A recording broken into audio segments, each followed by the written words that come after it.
Have you ever had that feeling where you just don't feel quite right? You've got like these vague symptoms and the doctors, they just can't seem to figure out what's going on. Oh, yeah. Now imagine that, but amplified, hitting a whole bunch of people. And these aren't just anyone. We're talking diplomats, intelligence officers, military personnel. And to make it even weirder, they often report hearing these strange sounds right before it hits. That's a recipe for a serious mystery. It is, and that's precisely what we're diving into today.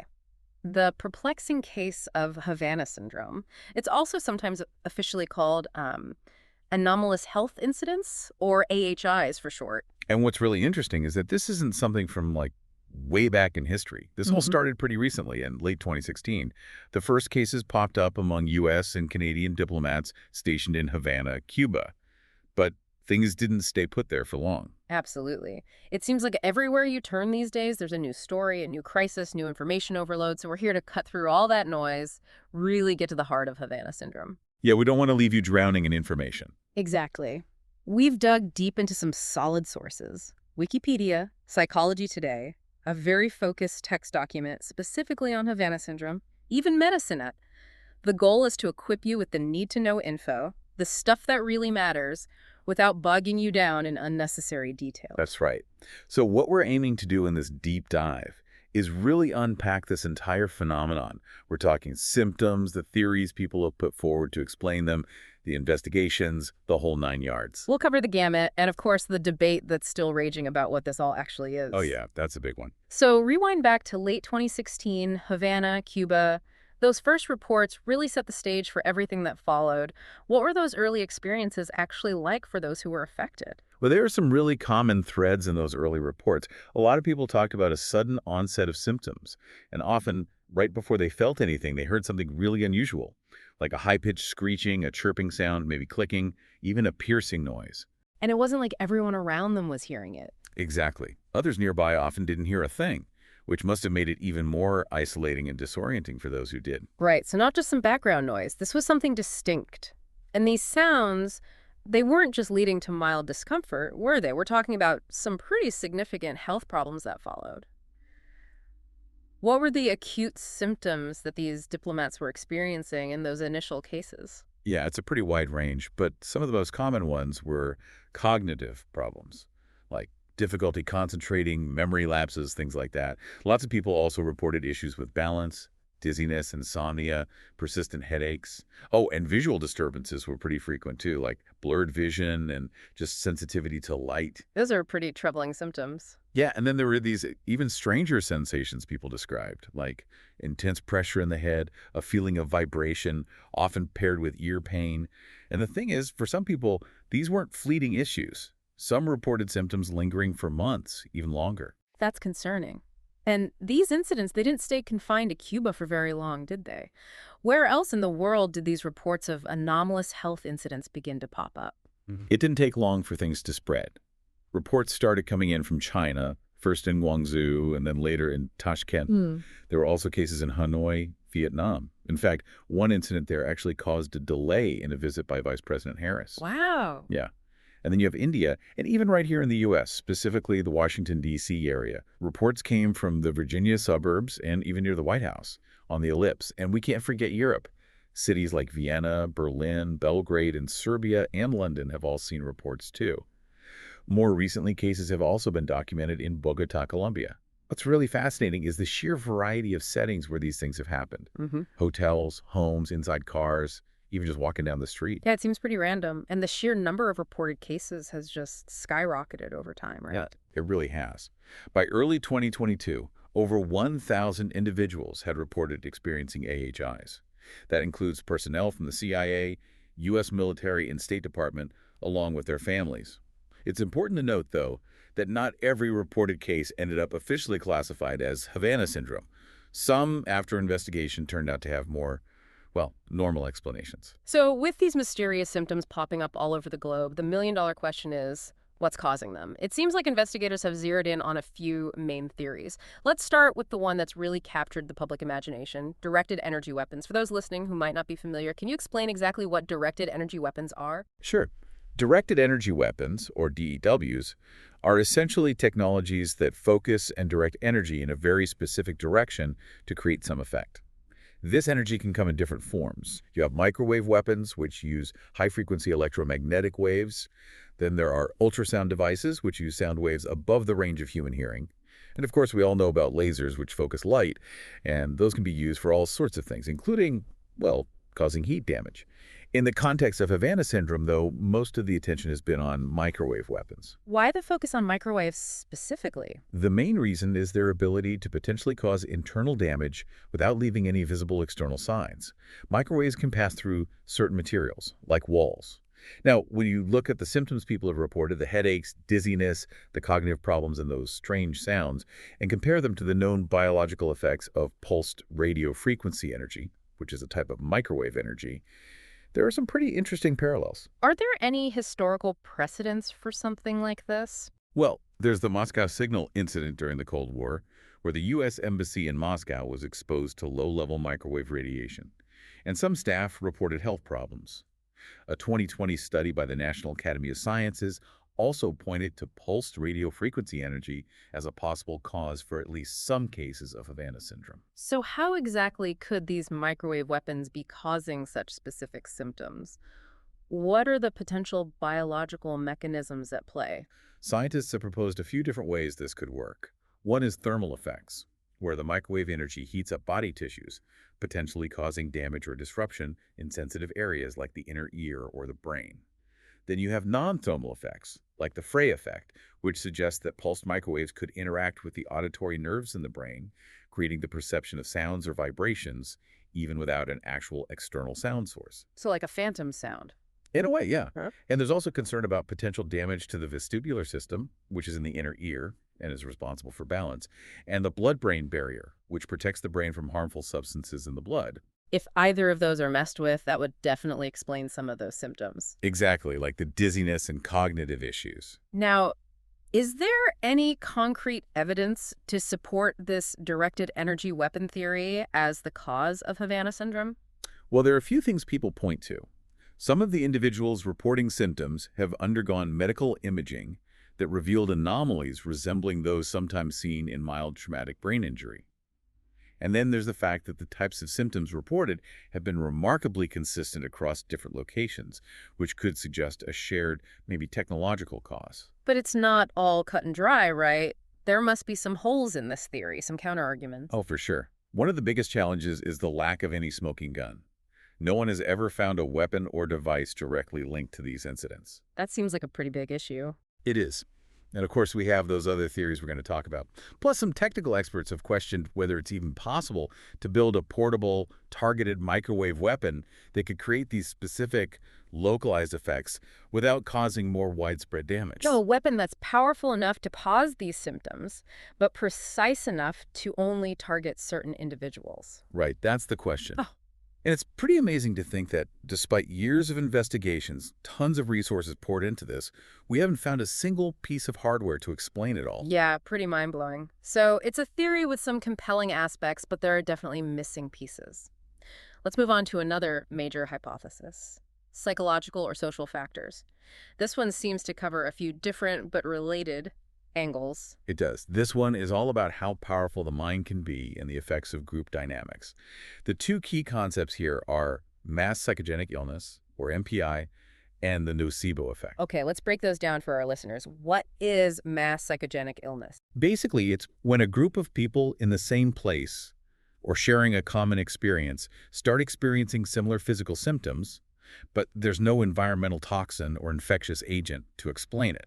So something's causing these physical symptoms, but it's not a virus or bacteria or something in the environment. Right. It's often triggered by stress, anxiety, fear, something like that within the group. You can think of it as a collective psychosomatic response. And how might the high-pressure world of diplomacy and intelligence work potentially contribute to something like mass psychogenic illness? Well, these are already stressful jobs, right? You have constant vigilance, the potential risks associated with espionage, often a sense of isolation in foreign postings, not to mention the ever-present tension of international relations. We know stress can cause a ton of physical symptoms, many of which Headaches, stomach issues, cognitive problems overlap with what's been reported in Havana Syndrome. That makes sense, especially given the types of people we're talking about. And what about this nocebo effect you mentioned? How does that play into all of this? So the nocebo effect is like the evil twin of the placebo effect. It happens when negative expectations or beliefs about something lead to actual physical symptoms. Imagine you're constantly being warned about potential threats or attacks. Right, so you start expecting something bad to happen. Exactly. That can create a heightened state of anxiety, and that anxiety itself can trigger physical sensations. You might become super sensitive to sounds or other stimuli. You could feel dizzy or nauseous. And if everyone around you is talking about these strange sounds and potential attacks. It could definitely amplify that effect. Mhm. People might start attributing random sensations to some kind of attack, even if they're unrelated. What kind of evidence is typically cited to support this psychological or social factors theory as a driver of Havana syndrome? A few things.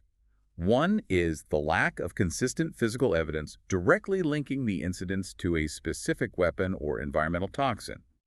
Then there's the variation in the symptoms reported. Some people say that kind of inconsistency is more in line with what you see in psychogenic illnesses. Plus, the fact that these cases have been reported in such diverse locations, under such different circumstances, makes some people question whether a single physical cause could be behind them all. But just like the directed energy weapon theory, this psychological explanation must have its critics too, right? Of course. One big concern is the potential for stigmatization. If you dismiss these people's suffering as all in their heads, you risk invalidating their experiences and making it harder for them to get the help they need. Some also point to those brain imaging studies we talked about earlier as evidence that there might be more than just psychology going on. So maybe there are real physical changes happening in the brain. Possibly. And some critics argue that psychological theories don't fully explain the sudden onset of symptoms many people have described, or those specific auditory and pressure sensations. It's crucial to remember that even if psychology is playing a role, the symptoms people are experiencing are still very real and can be incredibly debilitating. Absolutely. It seems like a very complex interplay of factors, and we can't downplay the power of perception and how that can be influenced by the people around us. Now, let's talk about that third category of potential causes, environmental toxins. What kind of substances or environmental factors have investigators been looking at?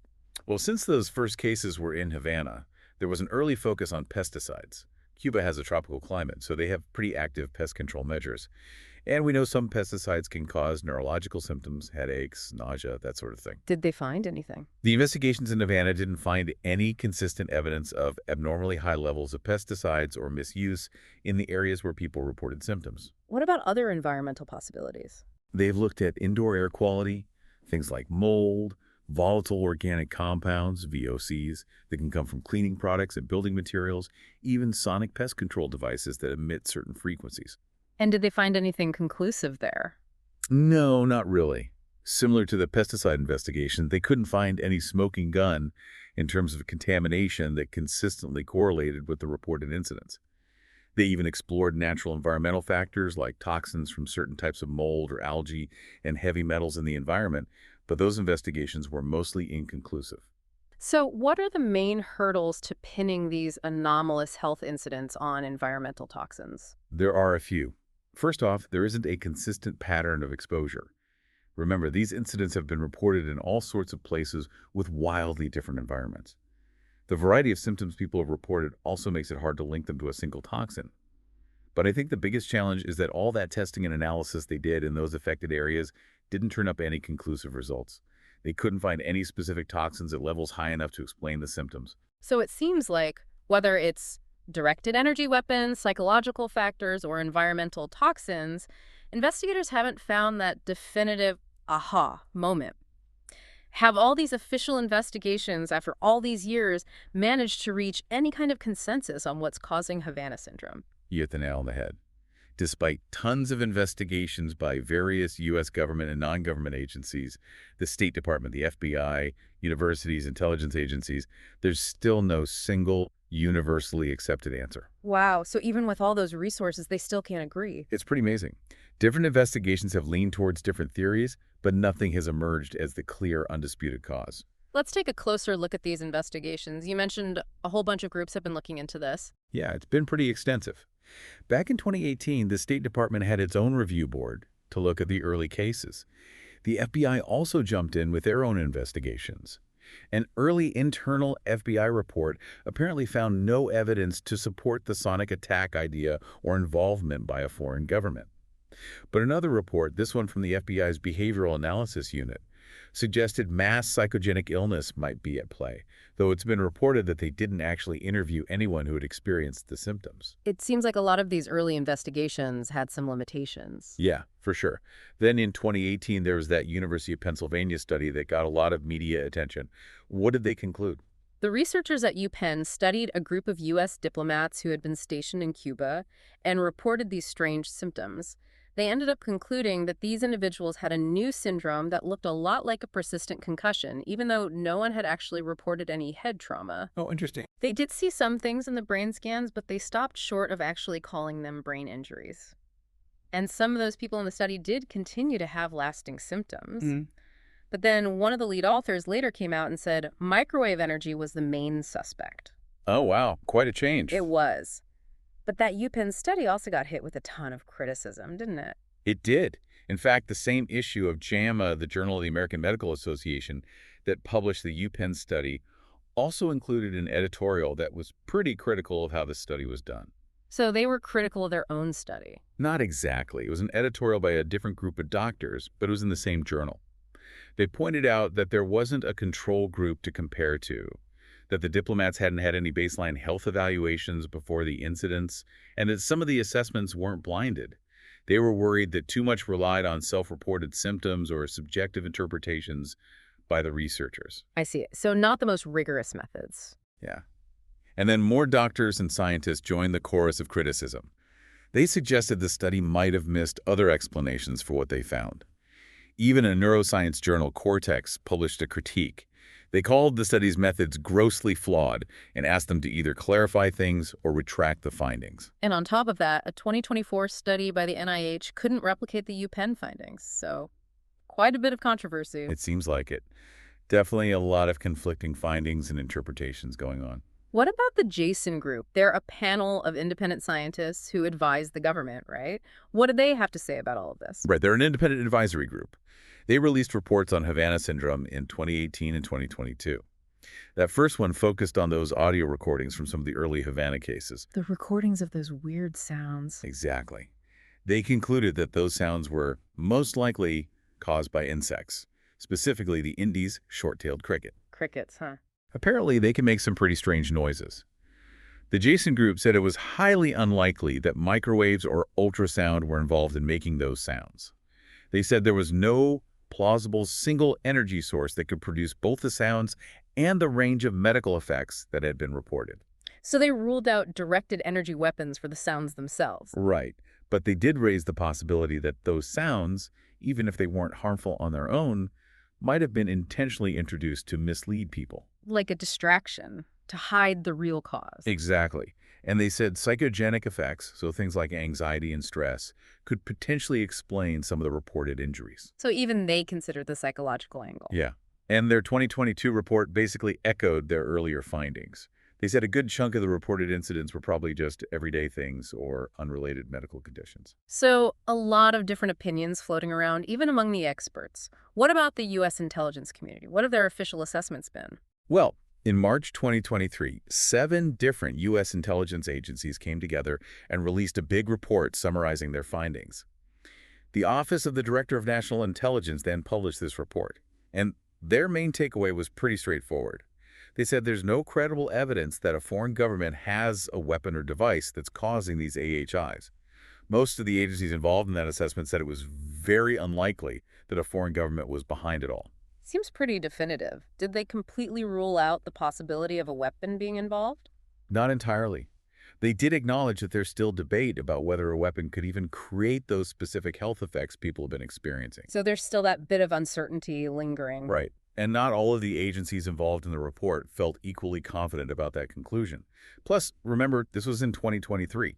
Just about a year later, in March 2024, there's that big media investigation that linked some of the AHIs to a specific Russian military intelligence unit, GRU Unit 29155. Right, I remember reading about that. That investigation suggested this unit might be working on acoustic weapons, and even claimed to have matched the records of GRU operatives to locations where AHIs were reported. So despite that 2023 report, the idea of foreign involvement is still out there. It is. Of course, the Kremlin has denied everything, and the White House has said their own intelligence assessments haven't changed much. They're still skeptical about a foreign government being the main culprit.